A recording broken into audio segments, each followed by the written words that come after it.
and in Yetembia. Metimama several examples in almost every single club. What a player or Tono and the Oboka. As we speak now, say Chelsea eto Lukaku £97.5 million. Now say after 2 seasons and after 3 seasons later, Chelsea Tona and the Chelsea Tona say 30 million. Say Kaku Susro Bokagu because na £97.5 million in 2021. But the man Lukaku asem near ya they say Chelsea Tona £97.5 million no. And the last 2 years in and our 2 seasons, Lukaku on Siakai Emma Chelsea.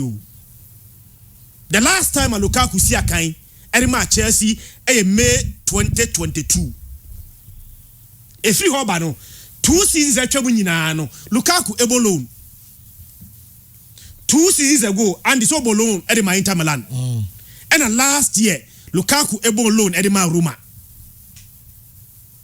Etene Chelsea and who said be Abrantie no eye kaniabo dia e kwan best de betimi afaso a e betimi atie enka ne kakra eni ti no omodi Napoli ena ese bibia koya omaji 30 million Napoli aji 30 million omonso ensa kan dey omusika Napoli nyomu player. Now one other thing is say Napoli ato Lukaku dia and Victor Osimhen are available and the one who's a permutation. Because Antonio Conte no ofili ayo Lukaku.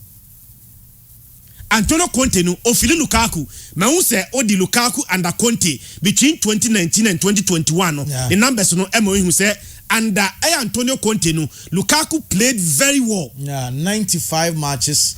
I think 64 goals. Say Napoli expended this match.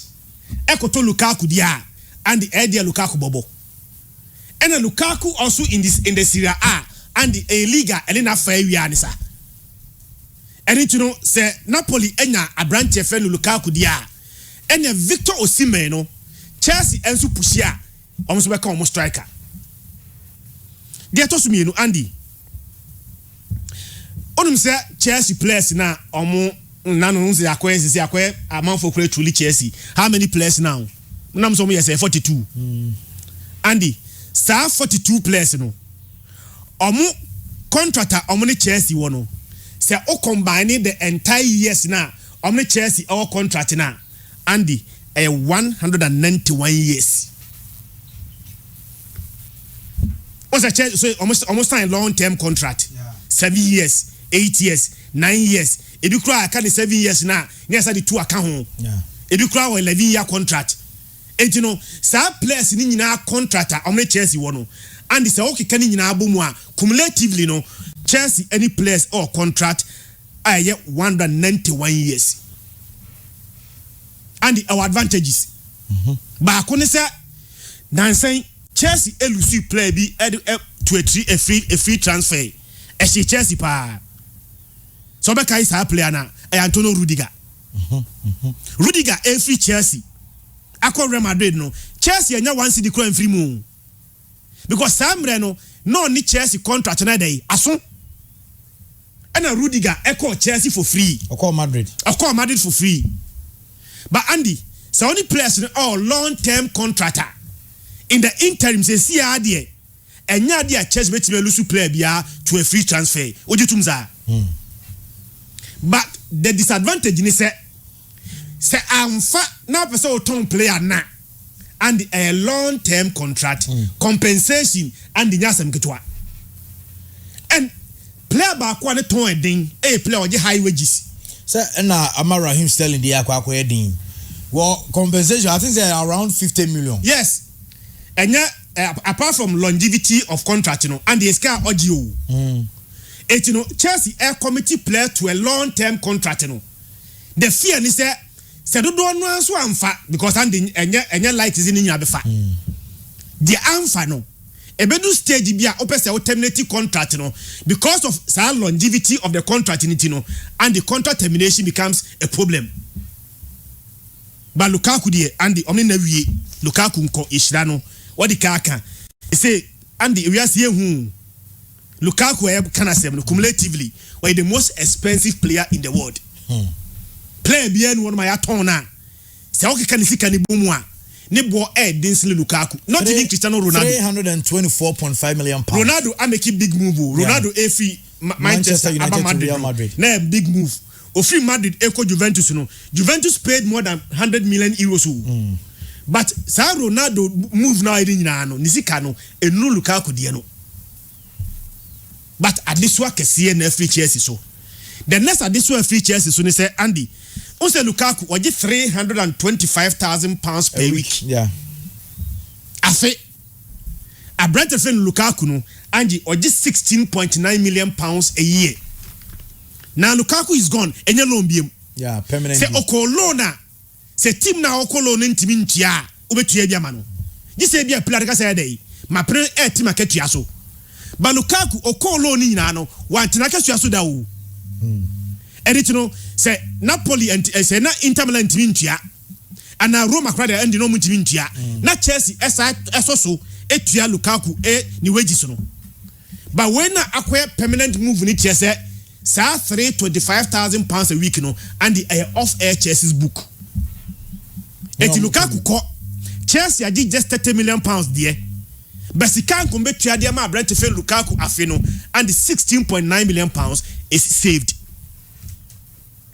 Now the biggest challenge for Chelsea is medical change match Premier League no your profit and sustainability rules. Emran kire say emfie miensa obetimi aboka. Bandi san emfie miensa no obetimi aboka afibia na maximum 35 million pounds. Enti emfie miensa no say o kare nyina ikikabo mu Andy eni kwase bro 105 million pounds. 35 million pounds this year maboka emrana ma me ho kwai and in the next year mesa boka 35 million pounds emrana ma me ho kwai the third year no se meboka kra na eni kwase more than 35 million pounds so in 3 years no ese maboka kra no eye 105 million pounds. Andy Chelsea on last 2 accounting statement on release here no amaboka mienu dedikai Omboka 90 million pounds. The last one we release here no and the Omboka 121 million pounds.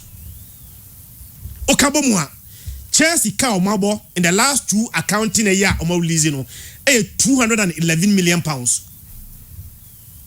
So the attorney said the third season, you know, the challenge for Chelsea is that 211 million pounds na aye kano. Chelsea must beat it down to 105 million pounds. Yeah. The last 2 statements released by Chelsea, financial statement, their accounts, 90 million and 121 million losses. Okabomwa, 211. Third year, no yebe remwa, se utimi biti sa loss no down to his 105. Ota okodua in America. Yesi Chelsea at top players past season with you, and it's all jitumza. Yeah. Omo total expenditure and with their 2 players no 209.5 million pounds. 209.5 million pounds. Odi Lukaku de ne beka ho a the Chelsea so raise no 179.3 million pounds. Oti free mu a sika Chelsea ankasa fa free omo kofesi mu e de akoto players no 30.2 million. Good business. Eti uabontia the oteni say Chelsea are top players 209.5 million pounds. There be amekasa man for kai uye yo omon kai obre. The omo kai ni say oh omo spend this much, but how much they have raised in the same period, you know, among for kai. Me say odi Lukaku de be kan ho a sika Chelsea are raise e de akọ market mu no 179.3 million pounds and the tifrim Chelsea net spend as we speak now 30.2 million pounds. I didn't know doing a good business. Good business. Okay? Player back at Chelsea tried na many G pass so many business here. Amando Broya.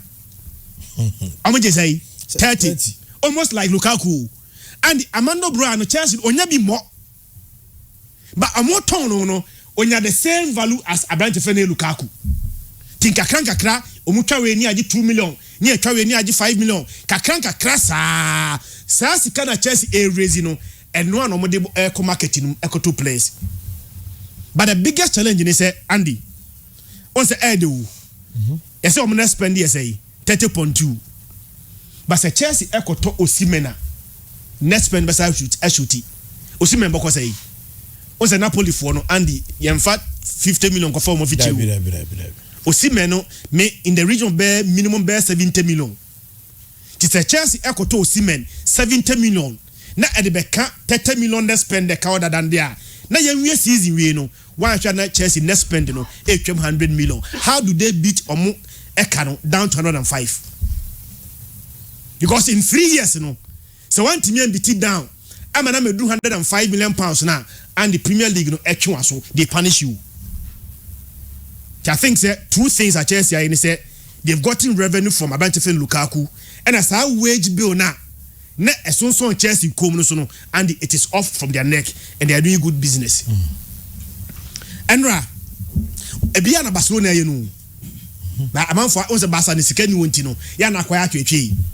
Ikai Gundogan, nyesa na Barca mpewu. But Barca offloading to create space in the wage bill. Sure. Ose oko Man City free ya anyisika eno kire say yenso entwe sika ma no wage bill na original and it is off our wage bill. Vitor Roque so called Rebetis Rebetis low no Rebetis are jet to say ombetwa ni wages ni nyina eti Vitor Roque any Abrante friend no Ikai Gundogan ko ano wage bill no Barcelona a freed of 30 million euros enra o your story say Mika Faye Barcelona tono. Good business. You know why? 2023 year and a Barca Ecotoni free Croatian club will be a Barca ton 1.5 million euros on record. Sami Mika Faye no Barca etono 1.5 million euros.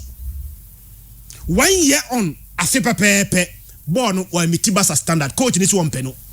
Player ton 1.5. Coach is 1 peno no. Ya ton say 10. Are you not making good business? Good business. What is the value? 1.5 after 1 year, and the what they 10 2 years, and require 12 add-ons. 4 million. 4 million become add-ons. Where and one time sanka. We say na conditions in a bonma or too much. Obeji Ballon d'Or. Obey one ebi mem. Tiana me for add-ons and count. But the car will Jesus here from Mika Faye after turn 1.5 million and the air 12 million. 12 million and the 1.5 to 12 million. What make you how many profit? Time amount 4 years. So we are creating spaces and check. By next week he will be registered because we are creating space in the wage bill. So our wage bill na creating space, you know. At the very branch friend and Niomu. Enra and then person heard Germany kakra. Okay. Leverkusen ekwa away to Mönchengladbach. The defense of their title. Ekwachi Borussia Mönchengladbach and Kamienza or Timu Mienu. Last season in the league. Leverkusen ya dia no obi antimi nye bi da o league dum. They went unbeaten. Unbeaten no enye unbeaten keke wo. On say unbeaten no obi betimi akobe 34 matches. No win 20. No draw 14 and they unbeaten. But Leverkusen unbeaten no they won 28 of the 34 matches. Omo draw only 6. 34 matches in Germany. They won 28 and the Omo draw only 6. In the process, Omo share 89 goals, they considered 24. Now, so who raise the bar not this match? The next challenge, you know, is how you maintain the bar. So what I say? I'm say I'm benefit say oh frustra and yet they say I could do so oh kaho. Now Leverkusen are raising bar so high to the point say and they somebody you know the third why Rebecca so many and I mean because the only the last season the way they've raised the bar very high, you know, they will need to maintain the bar. Now to do that, you know, last year and the catch was their biggest challenge in the say they will keep their coach and keep their players. And the Omaya said no. The first thing was that they kept their coach. Coach, you know, were highly sought after. Now a lot of teams were after him, including Barcelona. But Bayer Leverkusen were able to convince the manager, and he stayed. Signed even contract extension. Or try no. Coach ni try no. Players no don't wear say adjuman. Enya GDS and so dey. Ya better now. Now the difference between Bayer Leverkusen and Leicester, they say Leicester AG League, the following season, most of their key players left. Mahrez, N'Golo Kante, Danny Drinkwater, all of them left. But Bayer Leverkusen, they were in last season, players on the year, Bayern Munich help Jonathan Tah. As you speak now, and Nyanye done. Yeah. So Jonathan Tah is still their player. He's still their captain. Meaning, say the core of their team, intact. Last season, Florian Wirtz, me boy. Yeah. Granit Xhaka. Why cry him? Patrick Schick. Jeremy Frimpong. Yeah. Jonathan Tah. Alex Grimaldo. Jeremy Frimpong. So these were the Alex Grimaldo, the core of their team. Some players we Omuji last season, and the Uhun Gab the man, the second and the third. Bayern Munich at the third last season, one second, or the third. Stuttgart did second. Bayern Munich, Andy. Stuttgart no this second. Bayer Leverkusen at 17 points. Bayern Munich was also Miensano. Bayer Leverkusen at 18 points. So the gap between only Stuttgart or finish second is 17 points. The gap between only Bayern Munich now or finish third and the 18 points. That was the gap of the all the other teams last season. 8 years started season now and the number shot they say can they maintain the same standard almost starting last year now. But at the ABC Enra, fa trend the scores last year. The time the winning goal 90 plus 11. The 101 minutes. Last year and Obekaya let goes No mushepa. Wait. Game ya point you on what dropping points are because ya bought 90 minutes na we injury time I born 11 minutes into the injury time and a Florian Wirtz actually the winning goal the mom. Last year team friend Bayer Leverkusen goals almost share after 90 minutes going. If in 90 minutes air corner and now 17 goals after 90 minutes going 91 92 96 sad late minute goals is no almost a 17 last season and season one as you so the German Super Cup now Omni Stuttgart Patrick Schick go now equalizer and the equalizer came in the 88th minute. As at 88 minutes now Omu Trelli is to by 2 goals to 1. So the 88th minute and a branch defend Patrick Schick the equalizer and winning game 4-3 on penalties. Then their first game into the season and the winning goal came as late as 101 minutes into the game. Now Omo can't said the last season and they are not coming to joke. They are not dropping at the bar. It is also G League now and they had 90 points last season. So also G League now maybe you should also target 90 or more points. Because the Bayer Leverkusen now they maintain their coach, kept their players there, and the one who had the same region, they will keep that 90 points. To your Bayern Munich G League in India, target 90 points or even more. Bayern Munich bonnet. So who had the German Bundesliga now? Who say Bayern Munich dia? Record 33 times. Among Kwana G League at also 11 times in somebody to also 11 times. And until say Leverkusen for season. So last year they were wounded. And yet league in the they went troughless. Yeah. Meaning the last time I buy Munich bowl season and the one for crew and coffee. So for the first time, Bayern Munich ebo season we no Bayern Munich coffee no Andy troughless. But we season Andy 3 key additions. Number 1, they've changed their coach.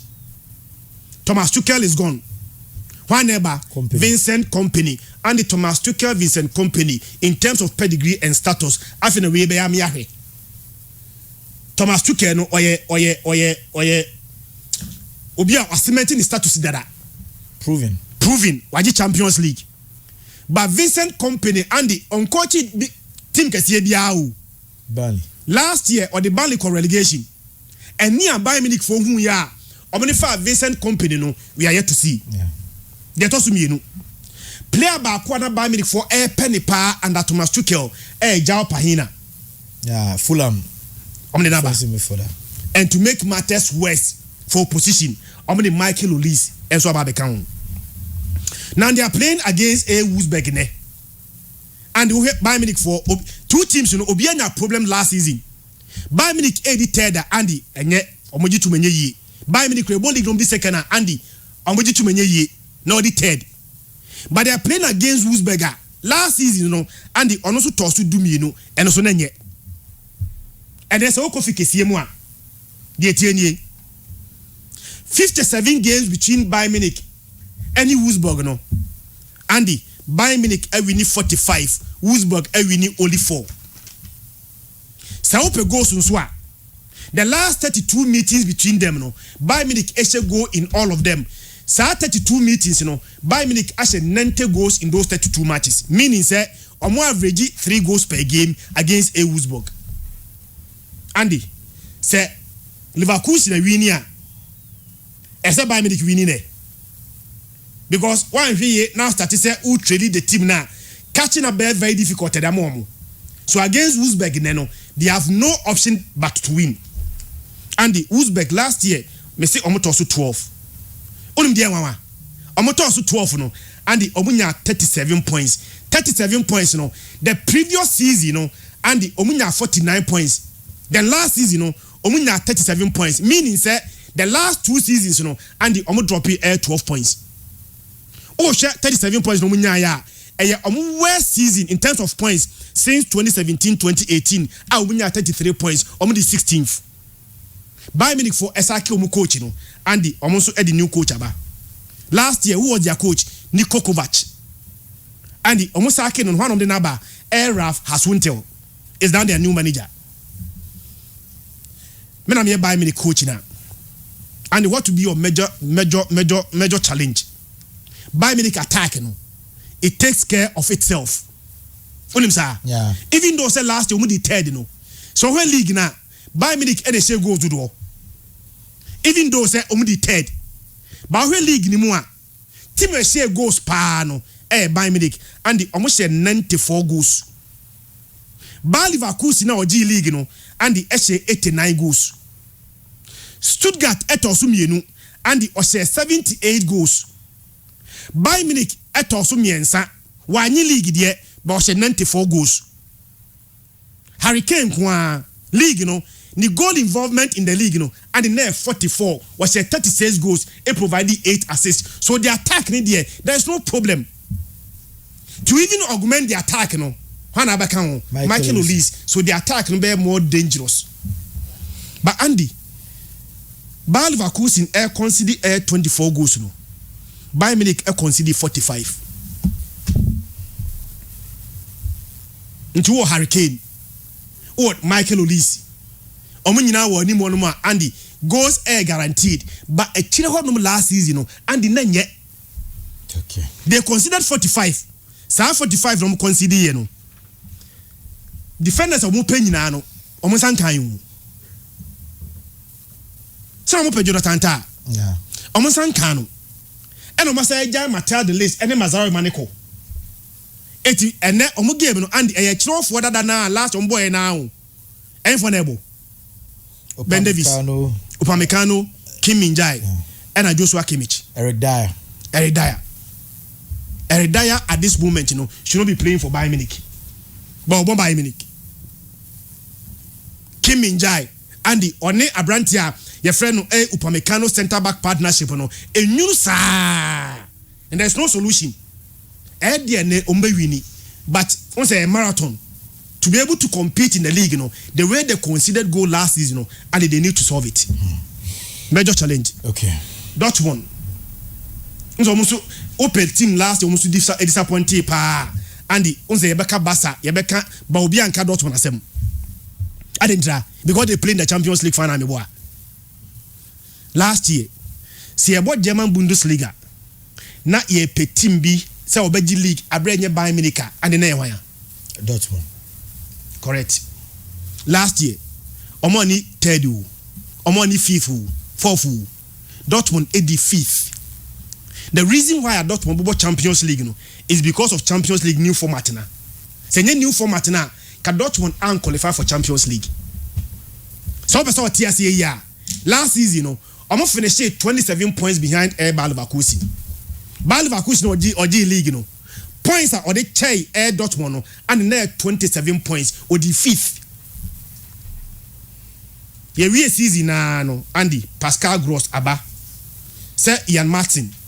I'm right back no. Chelsea ajo ma di aton. Yeah. And I'm Man City. I go for branch no. I think say Yankoto also a right back. So a direct replacement for branch here. If any Ian Martin. And now almost statement signing for this season no. Sehu Gurasi from Stuttgart. Last year in the German Bundesliga no. Say up top scorer chart na. A branch Harry Kane. 36 goals. The next top scorer no. Sehu Gurasi or share 28 goals. On say Nicolas Fukru-Koko. Tuwane besha name Sehu Gurasi. Their card said their new coach Nuri Sahin can put the pieces together and mount a challenge. And then a game no more bon Andy. Dortmund win. Timene Bayern win. Dortmund win. Arsenal Aston Villa no who is saying. Go both teams. Last year City added 2 points per the chair Arsenal. Unim sa. Beza man for tia DBC. Man City enya 91 points. Arsenal enya 89 points last season. 2 points gap. 2 points you know. Say Arsenal team share one game against Aston Villa. Arsenal G League you know. Unim sa. Yeah. Last year both home and away Aston Villa e share Arsenal. Almost 1-0 out of Villa Park. League ni year dinner Arsenal e page you know. Almost by Emirates e be Arsenal 2-0. So in 2 games Arsenal team and go mpo entia omo. And then you start this season so be winning the first game. Yeah. Arsenal winning 2-0, almost winning 2-1. I'm share West Ham 2-1 and then almost say Asia. So Arsenal be league now. Said ya omo antinya a single point entry Aston Villa home. They will need to mount a revenge. Biggie Andy, my memory was saying now you have on any similar kakra sana e deficit na to aso. Andy my main share transfer to be na fe mi wi ma share league games ni bi. Okay. Player ba ko an honsem e ba bonten pa to the extent say a player club about ho wa approach you to person sign o na do ba e ba be boni team ni bi na supporters ai wo bobo ko ni mu e di bobo ko na chi pundits ai di game na chi people in and around the football club na nka sign obi an feel say player ne quality wo form enti ni se club ne sign no na a player friend Samuel Morodion. Yes. Na honsem be ye bebre at a point na Chelsea supporters na nkasa ebu ofu say I didn't know mo kwa for player we na dey na brain because Chelsea to ye wo sika no e di looking at kwan aye fa so aye to ne de say ye pese ye to nko ade adenti ena nka ye nka sika bebrebe mfa mum na ne ye nkonko ye one top signing na ye mfa ne ma me Chelsea bobo ko ni mu no ne ma me si aka mfa ma yen because Samuel Morodion say wo to ne ne a prospect ena wo to but quality obe expect say baby a Chelsea gina no obenya player de be ma no e bia na wo nya sa quality no amfa mfi Samuel Morodion honom gate na supporters ne kasa ansem no and the football na grow to the stage ababa be numbers game especially when oya striker oya midfielder even with defenders scramble people go as far as using numbers to judge them because defenders also were judgment say we people are going to be looking at clearances how be or tackles how be and it is all about numbers it's in the football no and moving from say only one okay Quebec as say me see the onimbo we betimi aboa yen ababa be do a stage and numbers and they had the kind of quality player betimi the aba team mu and we Samuel Morodion numbers and all the money team certainly the na che say Abrante and say Chelsea per striker how you potent enough and how be overlook Abrante no for the past 3 seasons Chelsea top strikers and how much goes to the Chelsea last 3 seasons Messi Mount and Chelsea top scorer or 11 goals Havertz na second or 8 goals Lukaku na third or not to 8 goals. Look at the quality of Lukaku kita. For me, Romelu Lukaku, Yes, there are a lot of times a lot of 40 things about Romelu Lukaku Bobo. Ne control, a third and a pass, any Nema Bibri. But Romelu Lukaku is still one of the strikers. Days a Munya Robert me accounting on. What trader? A two-bit me a Kawania Quack head your way maybe. Now the one yatoso. But a noon in Chelsea need Gideonimu. So bet me about Chelsea. Oma Manico. Last 2 seasons, not Chelsea top scorer Kai Havertz. Or share 7. Second year Raheem Sterling. Or share 6. And a third year Joao Felix. Or also share 4. And a demand Chelsea. Chelsea wants to improve upon what they are seeing now. Last season, Chelsea were fortunate. Omunya player if any Cole Palmer. On an Chelsea top scorer. Or share 22 goals the demand Chelsea. They are not a second top scorer with Chelsea. Chelsea supporters and they say on Yadie. Looking at the chances of Muketi de Mano, any number of goals are Ocean. So you're potent enough for any one. He would have given Chelsea more goals than the other man. Jackson Martinez. Ocean 14. Sorry, Nicholas Jackson. Makoka Jackson Martinez, former Atletico Madrid Porto striker. Ocean 14 goals. Nicholas Jackson. And then the Chelsea team no. Chelsea feels when you're good enough because nobody chances of Muketina. He should be scoring more for the club. They know yet tell you Raheem Sterling. A new coach about Enzo Maresca. Akache Raheem Sterling. A winger no man Chelsea. 8 goals no on your striker or your wing forward. On my Chelsea 8 goals. Coach and say on penny type of play. It's the own free Chelsea team. What didn't you see number crowd? Yes, Eddie Amo before from. Akache blank. Say born no otina hanuma winya be more. Into a better so be call baby for akwa Bobby. It is a players way mo. Chelsea feels some more mon conkain. Obi to say Raheem Sterling. Last season watching 8 goals as a winger. Jackson. And to some 14 goals. And koyim from match Chelsea supporters na. Omo bon yoswa. Na player if any Samuel Morodion. Or Atletico Madrid player. He's just 20 years. Last season America to the brightest season of football more attention ban so. Okobo 34 matches.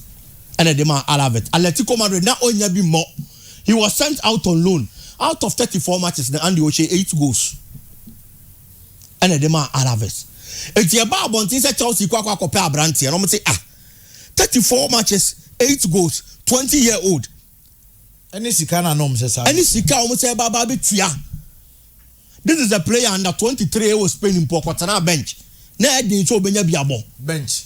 Not a stance me. Ono na Chelsea kwa fano. So you see Jackson Martinez muntimi man goals bebre. Raheem Sterling nyade. Jackson Martinez, Nicholas Jackson. Nicholas Jackson. Muntimi man goals bebre. Raheem Sterling nyade. Na ye kwa pet striker. E dia baba be support the number of goals ah. Ko Palmer de be man ya. Obu feel say nya Samuel Morodion mo. Because already who obi to say Magi wo honom. Ah ono so ne ball no. Enye de ehu bia. Oman tiase. And then that's sorry. There's another opportunity for the young man. And I am happy because men disrespected the Portuguese league. But what they are known to the English Premier League and the Spanish La Liga. And in the top 5 leagues they were Europe in one. The Portuguese league never form kaka. It is about Spanish La Liga now about Alaves. Now so about 34 matches now 8 goals. Now when your opportunity play me the Portuguese Liga. What you have to do and they say Ube prove a point to doubters. I am one of those people. Madam you was a Chelsea tenor England. Now Manchester City Ayrton striker to say William Alvarez. Someone who has played in the Premier League and your experience and you're conversant and okay with that league. Now Chelsea had to mama on free England. Aqua say I'm Atletico Madrid. Now Atletico Madrid player or no on be more team him just alone no and a Chelsea kwa peno. So I was one of those people and I mean GD or Abranti anymore. Everybody needs another chance. Abranti then the opportunity for Porto now Ocon he should make it count. Na ye ni GD wonimuno. O my am ferry. Now face Sika and Chelsea de kwa ton ebim poor na be triple. Looking at the performance of better than they do FC Porto. And just to add to what you are saying, these Premier League teams, almost share the Portuguese league, when it comes to transfer windows, because you have players are Of course. Omo free on Moba, Joao Felix, more even a lot of them. Bruno Fernandes. Yes, a lot of them.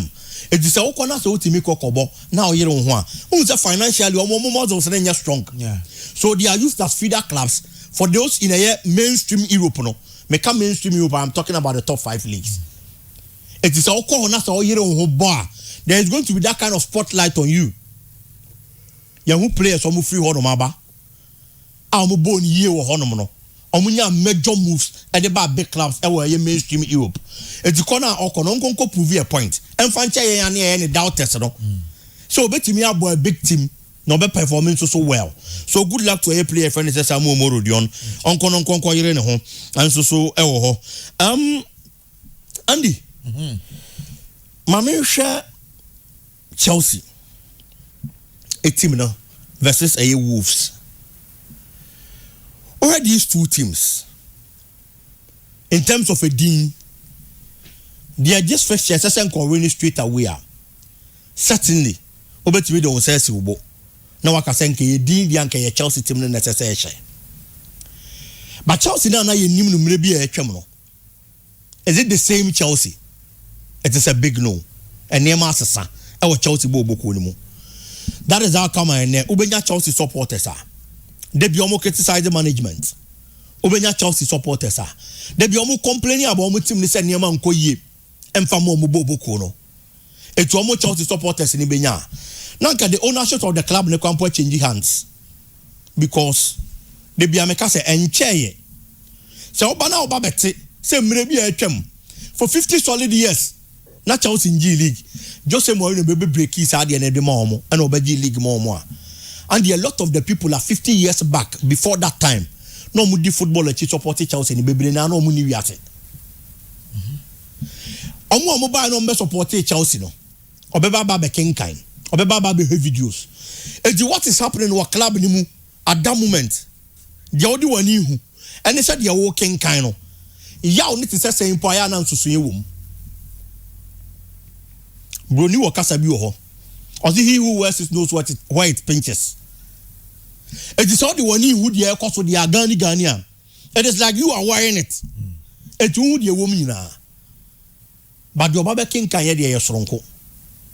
But then, Chelsea supporters are almost supported club 5 years ago, do 1 hour. 4 years ago, do 1 hour. 3 years ago, do 1 hour. It's within 2 years. That's a near master son of a near man to say you know money more Chelsea now. The supporters are going to complain. And on the name of supporters nekasa. A jinga fixture way a fixture. And can open out with it as I say, oh, where the Chelsea be kwakwa. But then what mean yasa could draw them fan casa assembly because a near master. On the other hand of a Wolves, Gary O'Neill also then a man and a person may prove a point. Their first game in the Premier League this season they are against Arsenal. Omu 2 coin. Arsenal almost 2-0. Clubs Libya shall see ye. Almost started where they left off last season. And Arsenal is one of them. A do have ball Arsenal Wolves boy. The kind of quality almost show ye. Our almost first game you against Wolves are. Never danger the Wolves. But I know not kwa dancing. Now when you're Chelsea, men disrespect Chelsea. But for the past 3 seasons, Arsenal at Chelsea is a better team than Chelsea. It is a mekwa away. I was Arsenal chrome. Now Arsenal kwa shame na me opportunity ba betenefie. Na me ne Chelsea na ba boa. Me nsa ma betenefie ba ne ma metome te say the Arsenal home kokoto me no. Because kama bia ni nya den no. Na nyo no ni fie. Enti sa adwen no. E wo Gary O'Neill any Wolves mrante edi trim pa. Between these two teams, Omumi no first game Amobo in the Premier League season. Chelsea so tenafie Lucy. Wolves kwa we koko Lucy. They me who Wolves hunye. They went into the game with a 3-5-2 system. Formation of koko ball against Arsenal no. Omo boss our formation now. Ebeboa mo anya numbers bebre. E wo akire when you are defending. O attacking now you on yema yeso obenya a lot of numbers e wo animu. Because players me no no bebo on the flanks no. Ebe support the attack which is the 2 strikers e wo animu ho. O wi a midfield so na ejina honom no. The 2 base midfielders say different. But the obebo as an offensive midfielder no so be support the attack. It will do the 18-yard area of opponent no. Now it as much as 5 players. E wo ho. who defend this so a 3 central defenders ne wo ho who you train free one mu wi a 2 no mo flanks be ba be support I 5 possibly the 2 base defensive midfielders ba ko beba ababa be ka ho ubenya as much as 6 defenders e 18-yard area ni mu and defensively they be away solid almost start the game no almost game no Arsenal and Arteta realize say because of their solid defense based on the formation and on the day in how to break through ababa be a problem so be work ball ne dia fan finfin now the ball na kwa wura mu ho no e difficult because some defensive units are very solid. What are we going to do to get the goals? You better ball ne dey free chire short and I say you better crosses near it you better me anya goals dey free mo a etu Arsenal 2 goals no mo share na first goal na you cross and I can have it connect here into the net and the goal ne buy second one na you short 18-yard area na no from player friend is Bukayo Saka and then also so share because getting into their 18-yard area so be with the ball through the defense a problem. It is extremely difficult. You miss I want a Chelsea ball on a Manchester City boy, no. Can they play like that to get the results? Adiaba kwa mi who Chelsea who NSA. Omo decided to use the flanks against Manchester City. Wings ho. And I know mo de ball ne fapa. Eye ko pama. Ani nkuku. And I know mo use omo pa. But omo no mo use omo no. Chelsea anko for crosses. Omo kita ball na. No mo dia cut in. No ma heto metimi use ball no ho no na dem fa so aba. But that time I know mo yes ade ni na na mfa results bi ama. Na mfa mfa so ma. E di Chelsea ntimi anya goal am film. And against Wolves, looking at the style of money Arsenal boy and say Chelsea per results are. And also mo make sure say instead so mo kita ball no on the flanks. No mo dey cutting in. E he so mo abetimi akwa use ball no ani mu ho no no. Omo make sure so mo be call for crosses and that's a long shot. If only they need results against Wolves team no. Adiaba kwa me hu Chelsea won this season from their first game and they say Chelsea midfield no in every game are flat. Okay. Flat in the sense that 3 midfielders no more Chelsea in 15-1 no. Omo nyina ball ye pe. Baby me no why adwene looking at the goal of Mateo Kovacic did share Chelsea. But then there were other arguments say probably if they had Romeo Lavia at that point to get probably be an axe ball nka enuru onko she.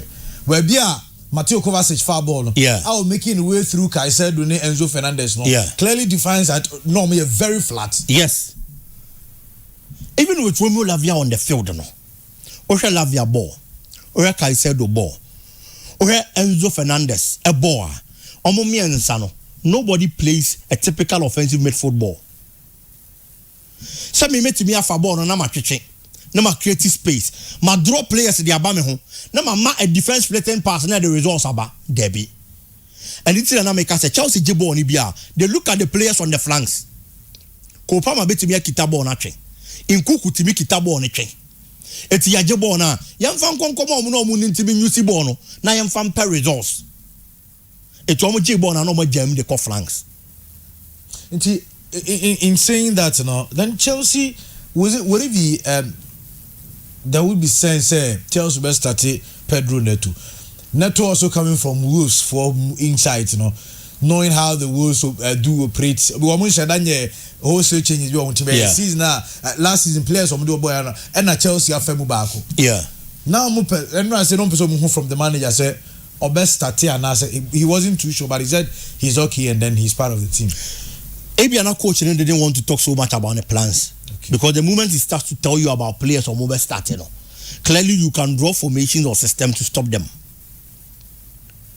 Chelsea midfield near flat. Last season, one of the players I mean who saw getting close to the 80-yard area on match Chelsea results par Eyeko Palmer. He's a good player. Or that dribble instinct. He's sharp on the ball. Ebasa yemfa ball into net team so he's very good. It's against Manchester City. Now me expect senka coach in be changes in the second half. No do no baba be gina mfimfi as number 10. Okay.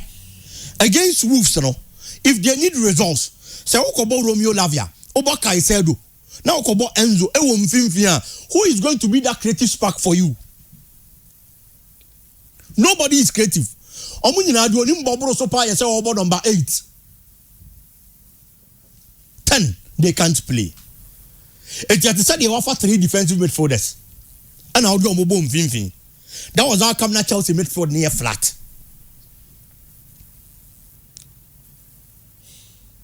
In Kuku so dia memehu say Chelsea nyanya number 9 bia obeye potent. I believe say putting in Kuku up front is going to help. Nicholas Jackson and ho be she go ni bi dia ma. But chances are be create and san one from him. So when you be potent woni mu ho no mo a obetimi ahye bebre e dia ma.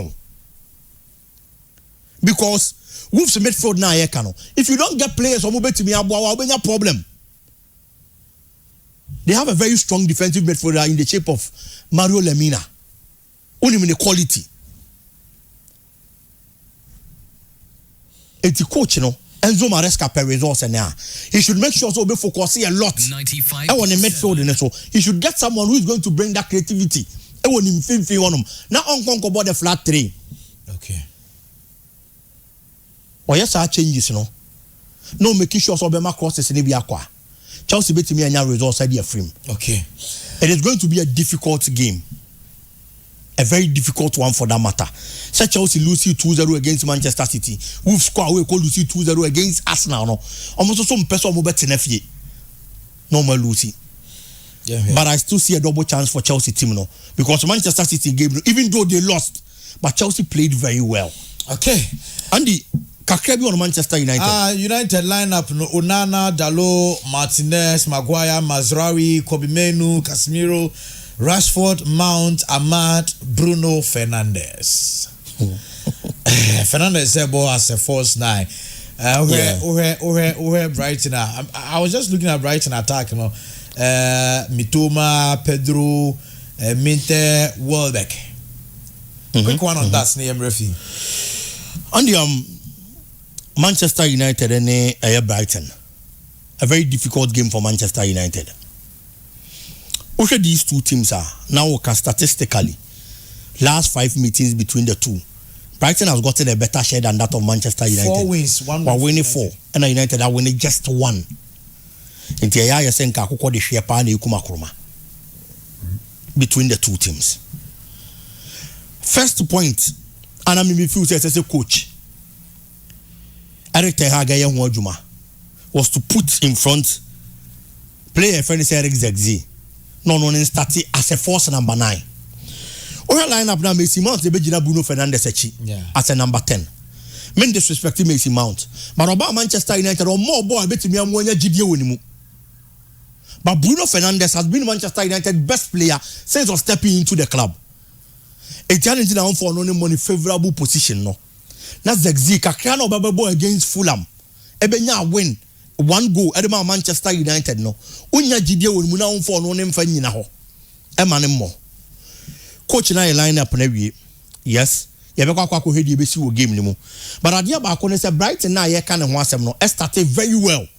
Omo first game omo ni Everton. Otu kwan kokoche Everton che 3-0. Kaoru Mitoma got a goal.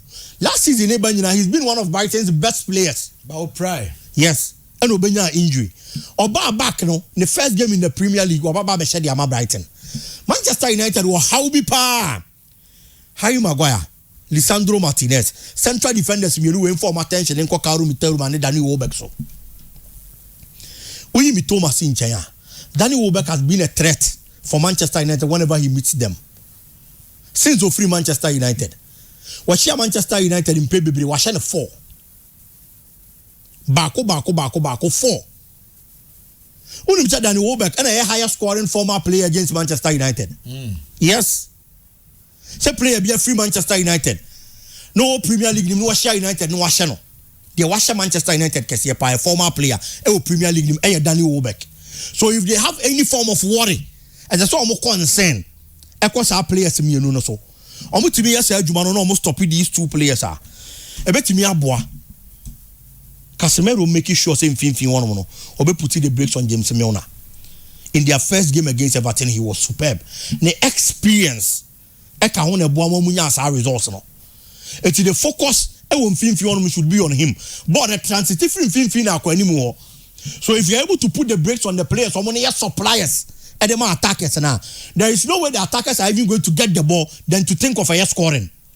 Okay. So Manchester United to me as a Jumane dia, or move to me and your results. But Andy, a difficult looking at ball now. Me who say Brighton are ball in their first game against Everton. That is number one. And on the Manchester United previous meetings, you know. Adiene Humame. A double chance for Brighton. Okay. Possibly. Maybe a 2-1 win for Brighton. Yeah, but don't forget early kick-off in Samba 18 minutes. I give no bit me yeah 11:30. Then well, yeah 57 and to us high pure 95.7 baby near Dinkomo with you now yes Ashas the African the African Games Timmy course in one Samba and Washas we are Lebono AS Kanda and it's calm near the but Jamal Abdallah a special aid to the Minister of Youth and Sports. What about Syria to say no crowd woman is a ministry Nisikabia in terms of air coverage of the games no ministry no making any direct payment to anyone including companies on board you know ministry no making any direct payment to some companies so without GBC4 or governing body directions. The authorization order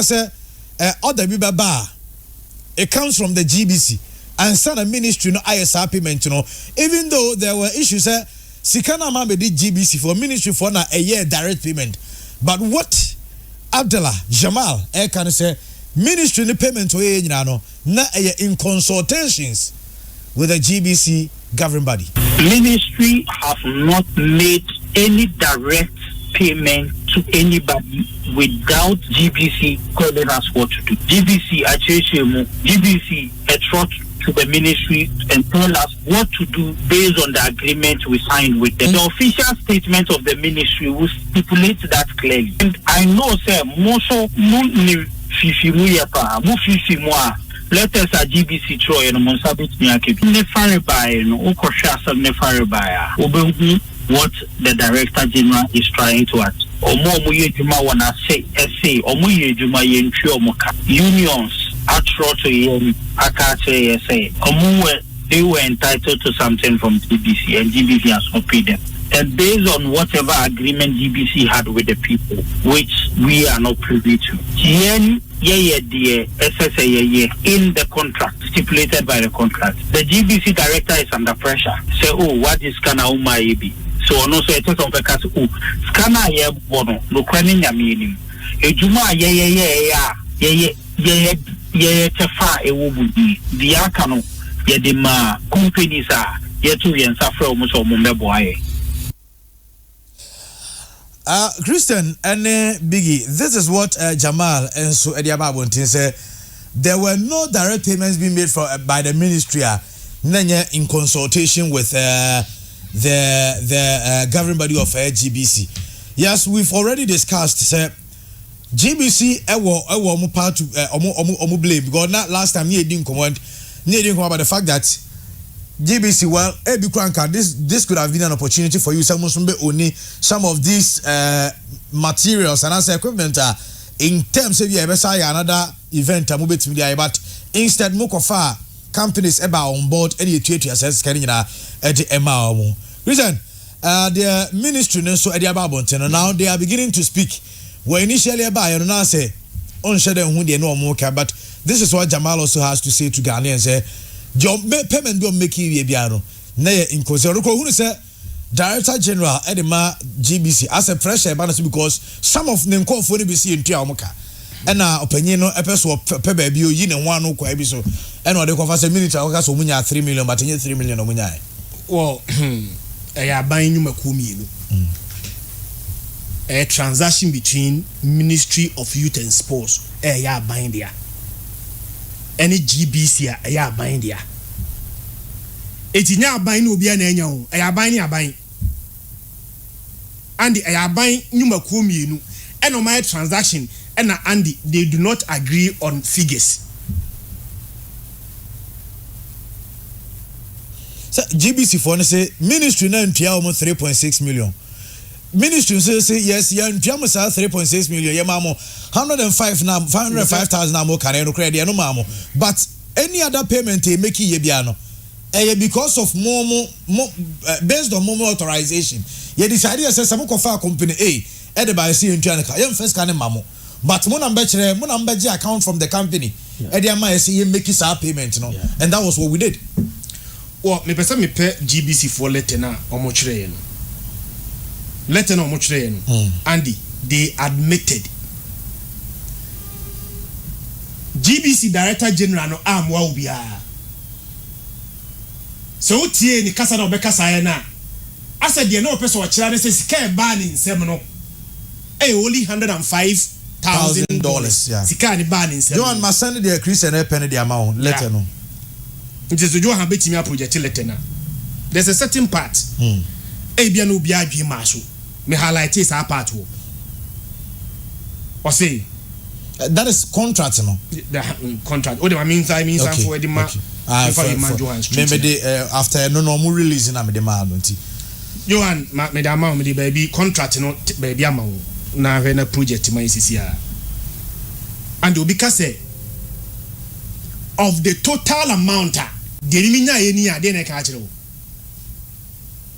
there was an agreed amount. But say of the total amount GBC share 105, meaning say there was a specific amount of money who say nie. Okay yeah clearly yeah. And yeah for say it is agreed that GBC will provide services in the amount of 3.6 million. That the ministry is solely responsible for the payment of the service provider. The ministry would transfer the CD equivalent and cash component to GBC for the payment. To where they may arise as a result of foreign move. Anyway, na me salary the amount. GBC for response no. On say papa ne beka say we no. Omo your written response. And the written response no, there was a part no oka say omo sika omunyaye no of the total amount received no GBC share 105. Oka say me kire me a my conclusion is that you took more than 105 but who say na 105. Oh chefa no. Tiadentina papa no bae na yeso camera scene so no okasa no. One more Ghana for nyina. Now one lay the issue to bed. An kanche Ghana for nyina say sika say na minsa kan ye. Na ye die ba mu nie. Ne atua say ni say dia ma obia. Ani ka issue nka koda wo. E man nu makomienu. E the ministry any GBC own two bodies owned by government. And you know me papa ne kasa obakasa ye ni nyina no. The ministry no and release a statement and payment after payment. Now my understanding was that sika change now for broadcasting right no 105 and the minister na koka say what over 3 million. But we mako fa a third party the minister ni mu no. GBC na de ne ba hombo. Say akoji adwuma. Ni agi adwuma no. Mama fa obi adwuma wo ye madwuma bi min ona me ni wo adwuma ye. E no no afa amanfo wo tu omoka. Ti o dis kafiri mimi hodo a omo ye adwuma anda ono no mimi ni mo to o dis kafiri mo no a no akotua omo ono mo ye adwuma de ka. The same thing happened. Mo na makwaji contract. Mo je contract no mo say adwuma no so sene mo. Nti yankope a third party mra no mabuaye ni anya adwuma no. Ti third party no mo ma negotiate. And if you gonna be do 3.6 ti minister ni discard mamu a mo je a na mo tua third party ni sika ma no nya se ni nyina ni ejika wo ji sika ni wie free minister no wono no a wo tua ma third party no o ka kire say of the total amount na wo ji ye no wo dia wo nya ye ni but how much did you receive in total what amount of that no 105 you didn't say that. But beyond that me say African games you know if it is this capital intensive I drain your mind this much my me who BMC could pay BBC about my has said that. Anya she crano, and ka broadcasting right there, and think in yes film. Premier League Nandi, I had the Siska Bebuno, Omnis can free him. TV right. TV right. Champions League class in the ball on Mujiska Frimono. Sikari no much of it generated from TV right. Christian T, I want na me sometimes me person me blaming minister because minister obai and as I buy from obai under Momo governance no Black Stars are different tournaments where ye ko Afcona aya na right nti mokwa ya de chamo mokwa right na ya de chamo enya ben ya de TS Academy GBC so mo fan ko right. So why then say yeah there? Now fe ye mum na ye say sika. Edema company some person mo broadcast African games they go buko no. Omo nyina be fa ni free. My conclusion is that unsa ade no o tonwa. Si e beto e depende na kono ye. Maybe the broadcasting right to tuja for the African games media outlet bedi for maybe nenye lucrative enough because it doesn't make sense to me say Jessica Kromo say opeso ye Premier League radio commentary and you need to pay money. Yeah, so koto right. One to right no next station mi koto no exclusive right now koye bia and the court obekono.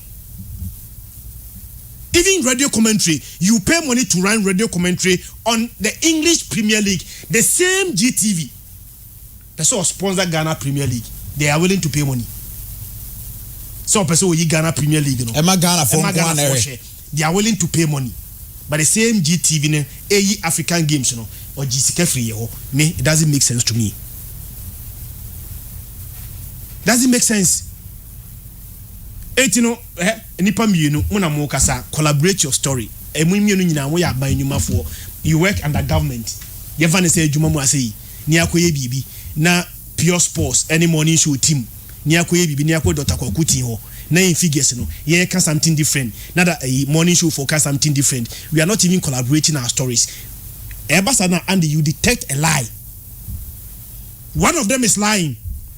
Either the minister is lying or the GBC director no is lying because figures na entirely no and the entity can say umienu nyina no obi e twantro ba ko de no kre nti why dey na ba ko twantro wona ye njan wuye nti public accounts committee we in the interest of public interest around no minister ni GBC director ni obi anfa ni krata amra the next sitting no and the two of them must appear on the same sitting.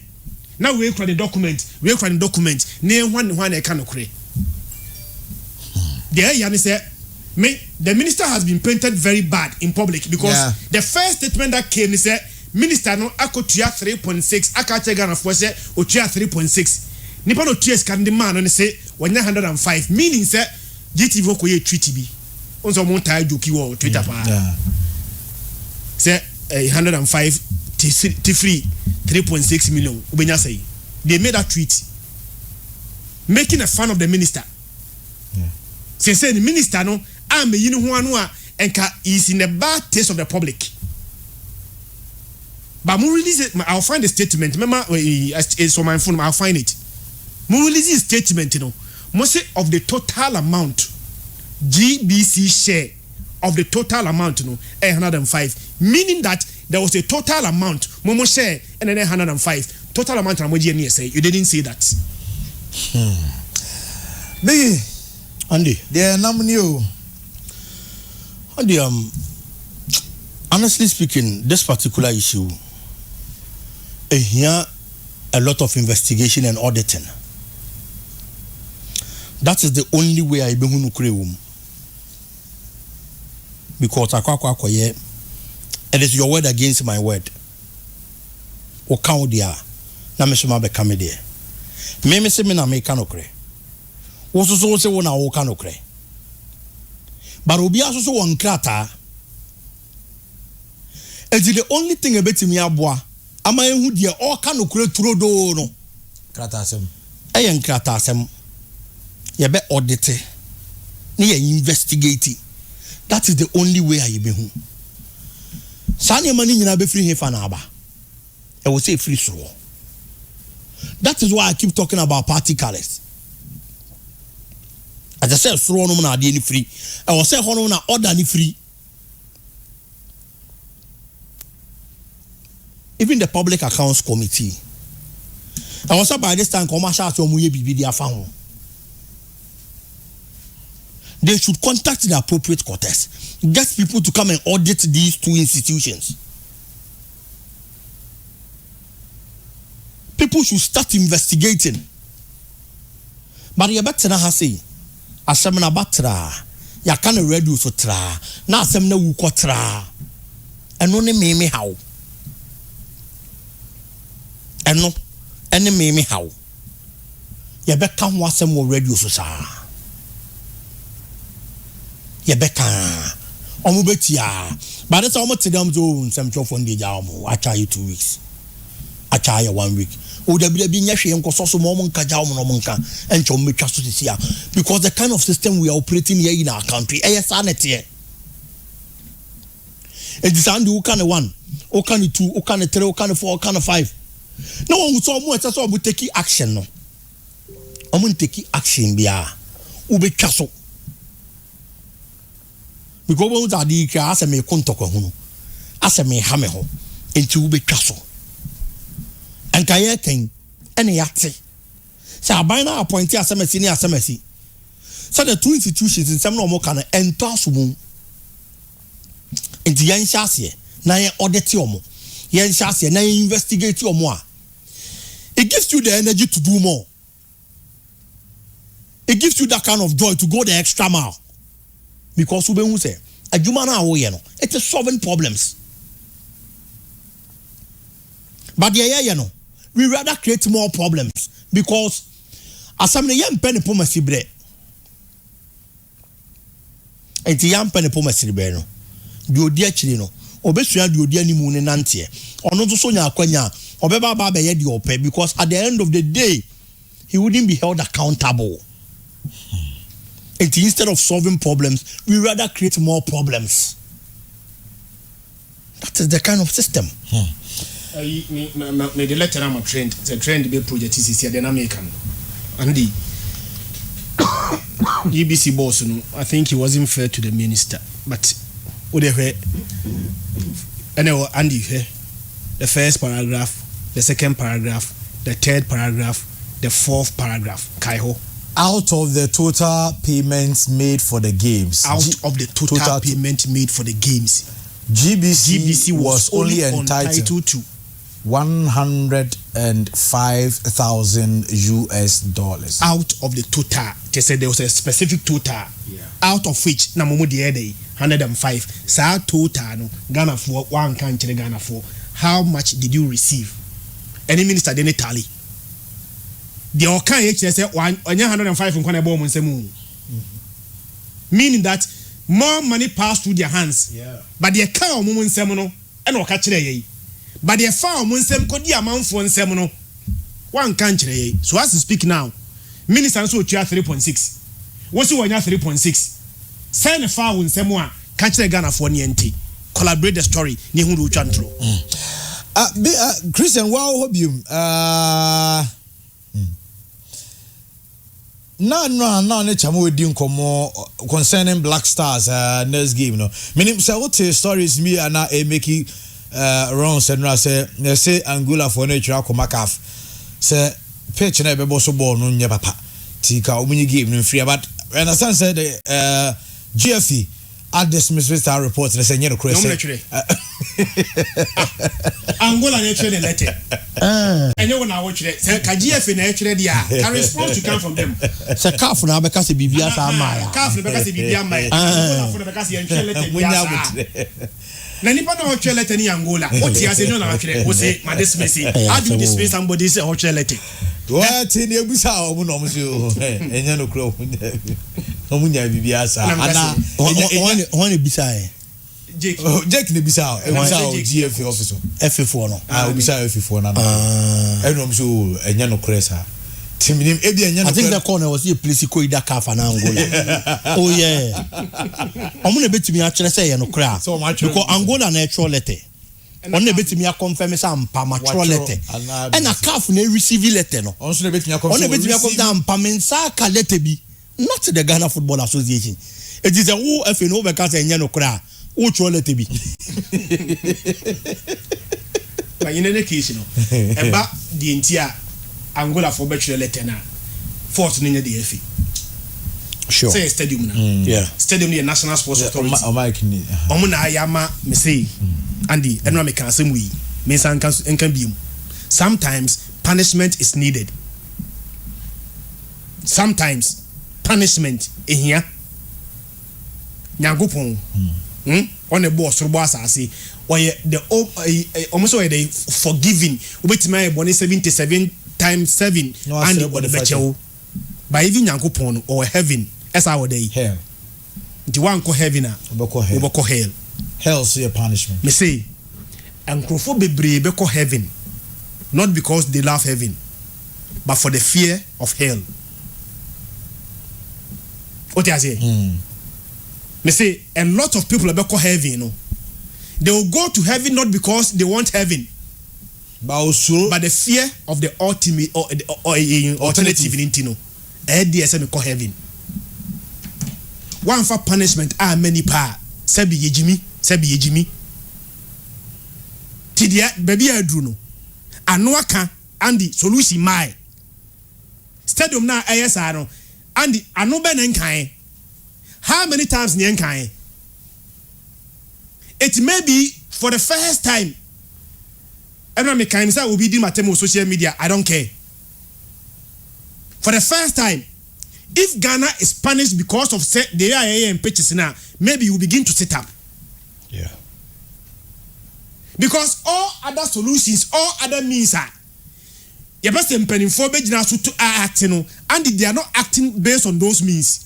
Yabekasa and the omokasa who omokasa adetia stadium na ese momon fa ma high no omon fa rent no Kumasi Sports Stadium it was rented to a church eba pitch no ye so asore me boa no correct oya pitch ni wie no aka 2 weeks na bobo international game pitch ni nye ye ba no a me kan ji ne ba ne hu ono anyo ne mai but be say if for at least one occasion CAF any FIFA eka se Ghana yentini mo en games no kroma say Nanim Gwase company mfua pressure bebo obusunti no they will begin to act and that is the only solution and no until we get punished we are not going to see any solution and he knew abesesa oko military omomra ba ko ne say the best way to keep the people in line is to throw some of the people out of the line. The rest will not only remain in the lie, but they will be afraid of being thrown out. What you say? Yes, a lie. So the name was a liar. On team control the paper 2000 in now. We have just one example to keep all the people in line. One example per kowa. Bia anybody. No makani nyina ni baba mo. And that is what we need at this moment, you know, because we are tired of talking about the same thing. We are tired of repeating the same thing. They are not acting. They will not act. Maybe when we get punished, they will begin to act. Universal one. Now, Enra will say that ben one to the NSC board chair ni kind. Dear him, Pacho. Also, teams in almost almost. There be aside the no say stadium be a Ghana habia ready. Stadium are ready. Also stadium be a Ghana habia ready. A set to host games. It's you know me this interview me bisa me won say papa na ko grounds akwa check e and I will be na man information. Say ono na akwa check de e be me nwanwa kakra. But I will be na man information so anipa na dada no. Andy, Ghana Premier League aye baba be boy. The Ghana Premier League aye baba be bono. One venue say baba until they are approved by the club licensing now. First 4 are approved no. straight away omo approve say betimi a host Ghana Premier League games no emu bia ni wa NSA na hwe so stadium na NSA hwe so ni nyina first one I approve no Dr. Kwame Chase Sports Complex in Century Sports Arena baby any dance park and na wafa arena so ga kope and 9 way emu bia ni wa NSA na hwe so the NSA na hwe so I want listing him no Accra Sports Stadium Baba ya Sports Stadium and Aliu Mahama Tamale Accra ni Kumase yes partially approved conditional approval conditionally they are going to go back and check on the 30th of August Safe ye betimi abo matches wo ho a Aliu Mahama de yes there be kura omo be sa akọ back akọ check on the 30th se ma ya niema yie dia fine but the babe hu ye nimpo no conditionally yentimi approving famamo. We are living in a country whereby a pride and see a football nation. Ghana they are a football nation. Ghana they are a football nation. But being a football nation is not only about the number of African Cups awaje. Yemfantu yetrim. So also we a football maya. And not just about African Cup do awaje. Say Ghana the African Cup of Nations in 9. And it's just based on that. Yeah, a football nation. Debbie. Why offer so your football? And nema we to improve football. And your countries be we see about Afcon or men and as Africa ha. But you football nations and now me you major Ghana because why offer so much show mo nema say you know. And ya Ghana tipen no. We are not doing things right. Oma na ya team no. Your stadium back up. And I say ye baba be boy international games ah.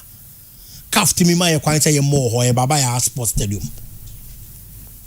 Sa stadium 1 no. Ye nsuro nyame. Amferi nyame. Amu nipa e wo Ghana ha say yo mo ye football di football echi. E decide say ye the stadium back up ne be ma han. E di ama asori. Omo mfanya asori no mo ye asori ni wi ade e besi biansi. Ye de ye gi sika de agu ye botom. As we speak, Ebia no man Ghana. Enti mi enya stadium. Aye bebo ye qualify so ho. Eno na ye kasa it is rumored say Angola for letter. E de akwa koma CAF no. It is if it is true. Na CAF hu letter no. Last time me kan say pitches na ye twitwa na enenam no. E ko viral. And then because of social media obi abehu. Yeah.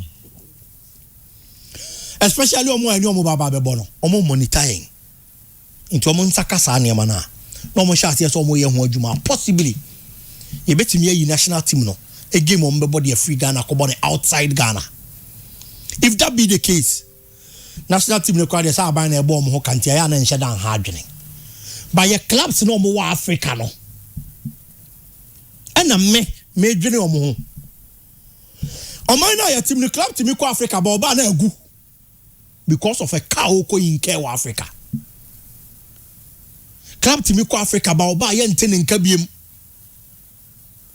because of a cow in care wa Africa. Now no Abdul Salam Yakubu ba. Wo de opa bisa no. Se de be ni e ka ho nti de man you adu bia se call form sa. Me ye sure so be ka South Africa no call ye ne ka ho. Time of GFA Cup no. E ka ko boy no. E wa Africa. If you knew it was like that, e bi mpanka wanko. E jobi timi qualify Africa no decide say nya de ameko. Kotoko na say has obekọ abra beje slot nefa ko. Me de menko. Why? Because eka eno mo kokobo. So imagine in Swatreman, imagine Samatex. Omo timi abo omo modin e free ye the preliminary rounds. Akwa piem e wo group stage say wa Africa. Ni e be decide say omo ball no mo timi mo Ghana because ye woni peko bi wo man we mu e from NSA. Ye de omo ye de yen ye park hwa so omo nsa. Omo ye incompetent nti. Yentimi nya stadium wo man we mu mfa mo African games. It was a Samatex and in Swatire ko piem group stages are omo free Ghana. Looking at the cost involved. But wo man mu mpo na te sen. Enya kotoko enya has stadium no nipa mpo man wanya ska. in swatele be a free gate one kind nipa mpo anko kotokone has na ebo Africa no mo bo mo de omunyaska if you get proceeds mu even with omumpo no I have be so mo ka omubo now how much more clubs we ebebe extra cost because ebianka sesia was all campaign or Ghana ufree ukroma waba Kumase anasa waba Accra waba beda hotel ni bibia akwa bo game but you born free her they will have to travel outside Ghana ekoda hotel outside Ghana look at the cost involved when you know that's any clubs in the home they are so selfish to the extent say they only think about ikomu benya go mubotom ene hwa asem bia wasa akwa kaka ho se team no mo top the fatawi sa akuno sika sen no mo de ma NT no such a loose stock panyini kasa say say de nka teams obi an si ni stadium na wo NSA no so obi an si ni stadium ma wo na wo bebre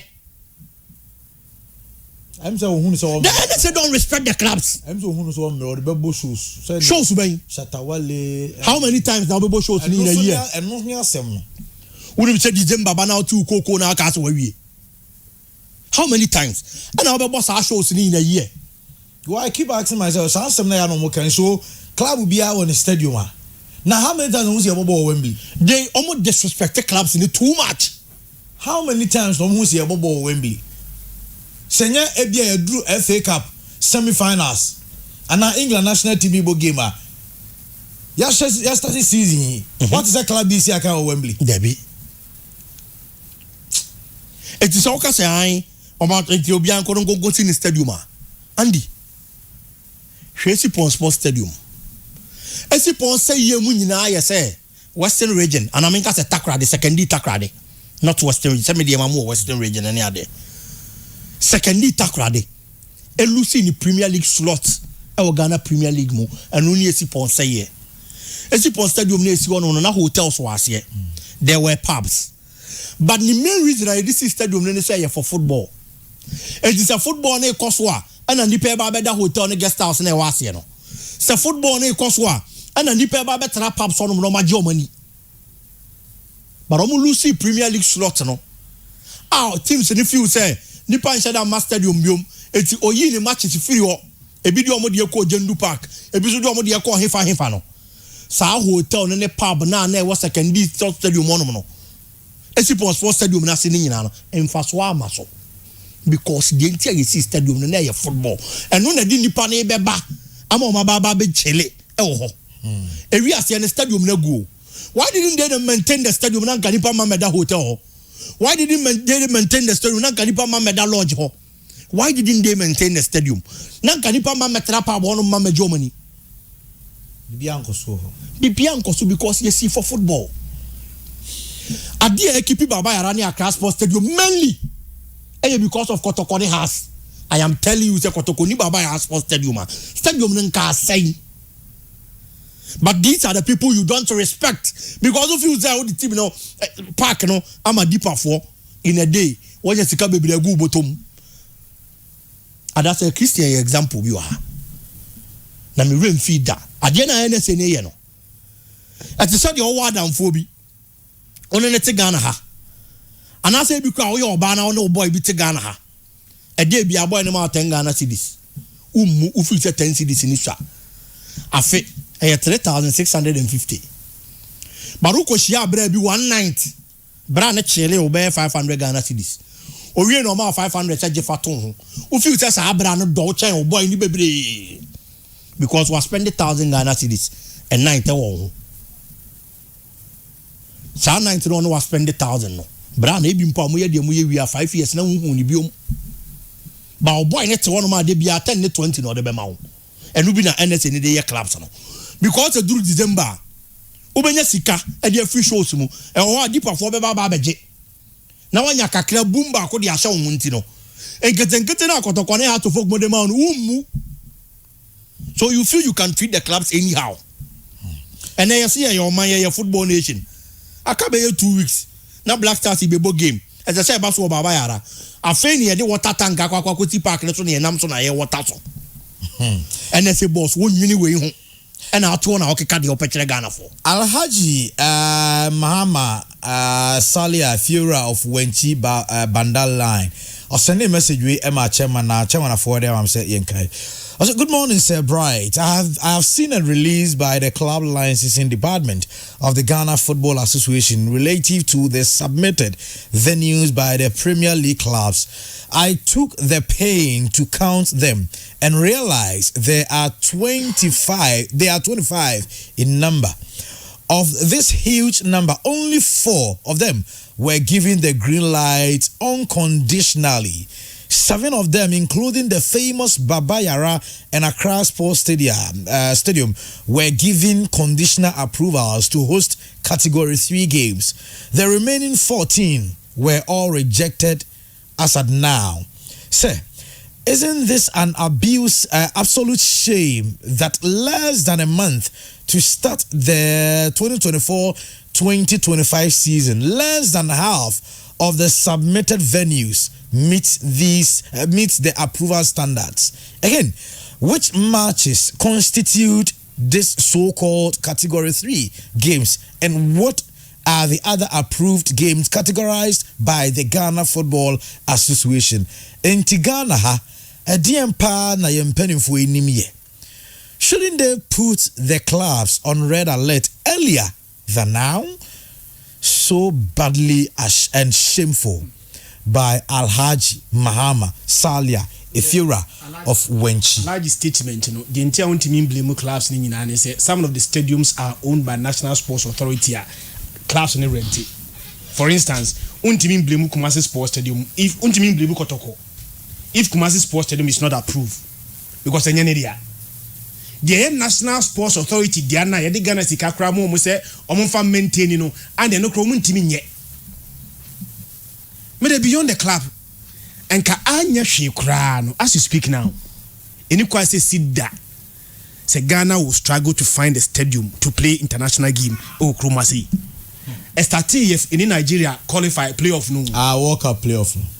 Amoni kenum ekojina Abiola Stadium Eddie Mokia eventually calf condition be any gidi emiti conditions no any ball no the now and then international game biana there's an issue about baby ball game no we don't care. Oh man, me say until we get punished and also a news now while we are responsible and under your watch see a Ghana game every chroma say na Ghana ana Togo ana Cote d'Ivoire and Mguase ne kanwa they will begin to act no Mguase mbodi yanto so na former communications director for the Ghana Football Association Ibrahim Sani Dara in a conversation with the court to just say in an interview and the court to just say in Susu Senka say Ghana by employ Ghana Premier League players yemfa police yemfa fire service any other public service departments no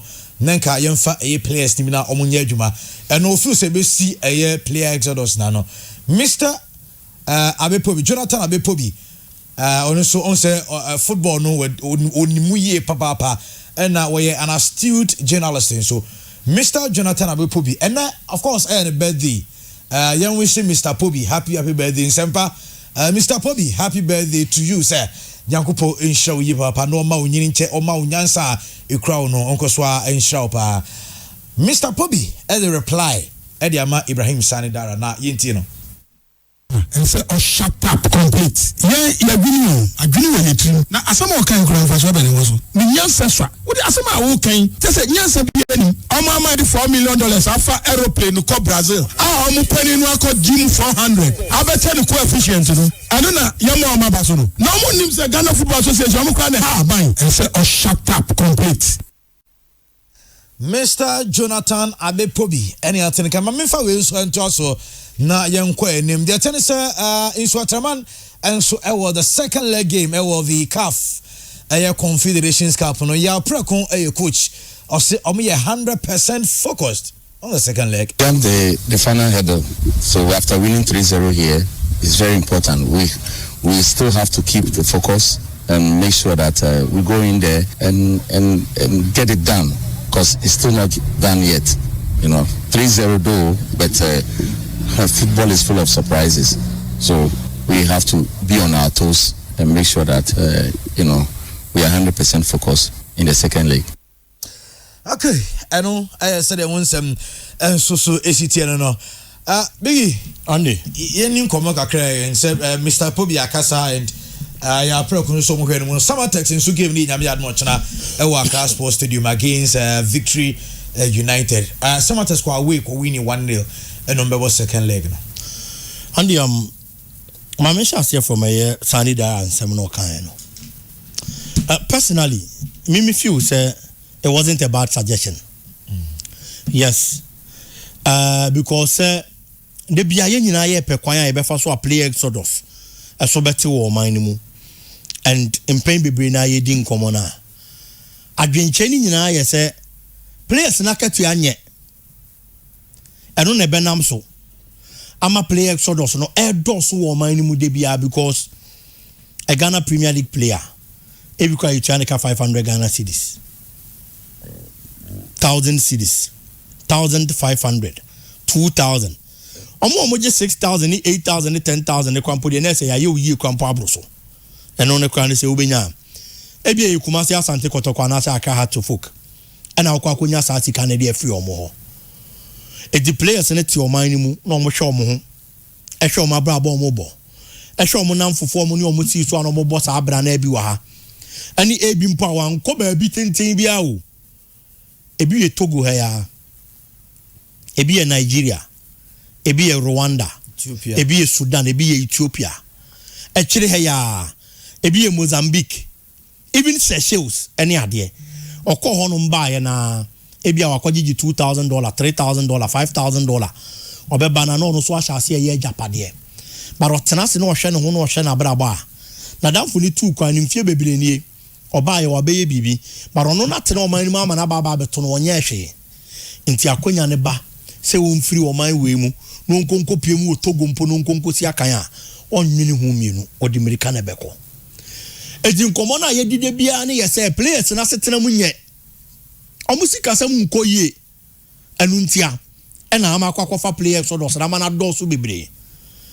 En makase players so do ye ntimi ntu ase na emom ye betimi ateso.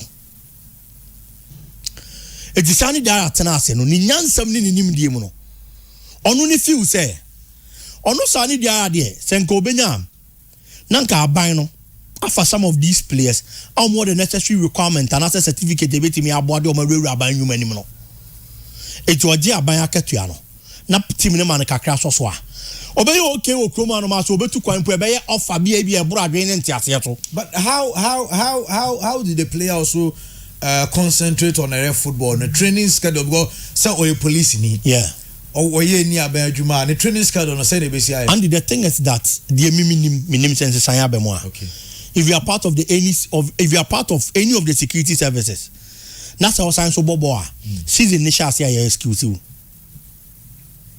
Ubo season new year na wa ba adwuma. Edu we kind liberty professionals players am wasafo.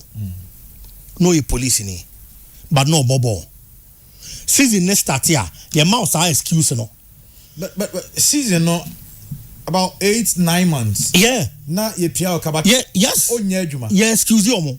No about adwuma 3 months. Aye. Whilst there are other people are also at home. San ke betimi for so mom because virtually you are doing nothing. Oh police na ya found you don't do nothing because adwuma no ma. Ni etia oka. It doesn't make sense to me. Of course, e betimi aba say make sense to. But nkomo na ye di ni nyina ye so obi a che na adwen ya so kwan ye be fa so a players di benya honto. Etie bia sani da as a person. Wanwene anko that angle say o se chinchire twa nipa ne kwa adwuma de bia nsa no ene na katua. And ya maybe no. So if that is the case I didn't know obi de ye ntimi nyema no because ayoko ni ajoko nyina ye krobo forma. Ade na be mo no na kasa asem no. But what Mr. Pobi response na or can you respect to niema bi asani dara ye part of the football association. Nyanko betimi aya abo. Omo betimi aya omo ntimi anye. And then all this suggestion. Yes, it's Mr. Pobi asam na o kan ye no. Mimi hu ne say out of a he. Asem bi won ma say Christian be ka mimi nya ne hwe. Barandi be ka me bubefu.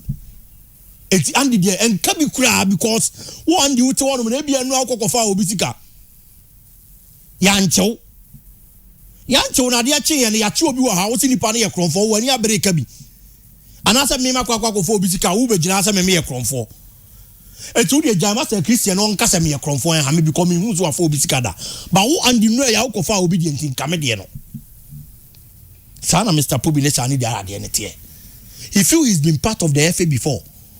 It is always arguing we are. I then one farm wa penso ama players na nya ahoto. Na akwa fa until make reference to Niame Kosi Brazil 2014 no. Your ma penso na nya players or nya afi na ebe chance. Yes. But I believe that at this moment, yen nyina ye pa asem ni pomasi bre. As to kwan ye be fa so a ebetimi abo ama players na tena o man ni mu ache na Ghana Premier League na ye kama. Nti yen nwenwene ho se nipa na asem ne to asomu a na ebetimi aboa. Let's implement it. If only ebeboa, I am using that word. Na yemfa nya adwuma. Because say we hu ye mahi. Say we asem nye. I thought that we have to look at the message rather than focusing on the messenger. And the teams no mujina Africa omo wa kono no. Omo mienu nyina obia results onya in the first leg na good. In so atletene fi no ahye 3-0. Omo game na mfi say second half goals in the bed also. Especially when he left sport in a red card. But unfortunately, Ankwanko, yes, it is football. It is a manageable draw. And when you 3-0, it will fee. Or kwa win, man in Konko Bim, yes, Ray Apreko. Okay. Unko Bim, Konko Boba Soluna, Bon Fanyere. Adia Unia says, yeah. A system new formation, a bit in your Boamuania results. So if you set up in a way, Obenya sa results no bit media across this particular header. 3-0 ewa Africa. Ebianka woko North Africa de anka ya de bianka ehu. Ba Chad na woko. Okay. Bi mu Chad fo anim ti abatinye hu. Andi yesi de otosu so ya de odi kan nante. Ebia osi so na papa e bobra. Paru hu papa ebi ode niam bi kan abra bo ho amoa no. Obetimi asua papa nante ne because udi nachi. But niema na ohun so de kan ne bra ho na amwa ne yifiri wudi anim. Okay. Samatex e wo Kumasi Asante Kotoko. Eni ni nuanom mpanifo e wo Ghana Premier League no te say hat to football make Kotoko because no na atayesi. Ana say ho na atayesi. Se Kotoko akwa we no akwa ana so akwa nya good results na all ba bebo fie. Na wo ani da so se Kumasi Asante Kotoko akobọ no homodi nti we de be koyie no. Oba be duru fie na wa disappointed. Samatex has Kotoko to look up to. Ensua bibi mfam free side na ato Asante Kotoko nim. Enche ye kura yin Kotoko ne kadiogo. Kotoko akwa we wakwa akwa 1-0. Obetena fi obi anim se we dia ye dan. Complacency. A team na COVID actually players ni bi. Ama head coach Krampo want na bench because COVID cheno. Still obesha Asante Kotoko. E the ball ni ko penalties di Kotoko free. Okay. Omunyi complacency mfam free o mafam.